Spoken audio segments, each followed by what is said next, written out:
బే9 news కి స్వాగతం. జోగులాంబ గద్వాల జిల్లా రాజోలి మండలం మాందొడ్డి గ్రామంలోని గాంధీ విగ్రహాన్ని కూల్చివేసినటువంటి ఘటన సోషల్ మీడియాలో కలవరం పెడుతోంది. గ్రామంలో ఒక గాంధీ విగ్రహం ఉండగా మరో గాంధీ విగ్రహాన్ని ఎందుకు ఏర్పాటు చేశారు? పాత గాంధీ విగ్రహం ఎక్కడ ఉంటే అక్కడే కొత్త విగ్రహం ఏర్పాటు చేయడానికి గల కారణాలేంటి? పాత గాంధీ విగ్రహాన్ని ఎందుకు ధ్వంసం చేశారు? పాత గాంధీ విగ్రహాన్ని పగలగొట్టడానికి రాజకీయ పరిస్థితులు ఏమైనా కారణమా? అసలు ఎవరి స్వార్థ ప్రయోజనాల కోసం గాంధీ విగ్రహాన్ని ధ్వంసం చేశారు?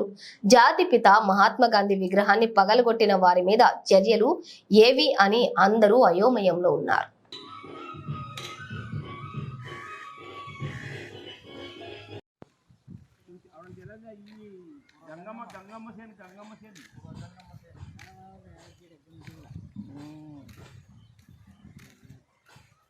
ఎప్పుడు ఓపెనింగ్ ఇంకేం ఓపెనింగ్ గడిపించి ఓపెనింగ్ అంట దాన్ని ఇలా కాదు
మూల మీద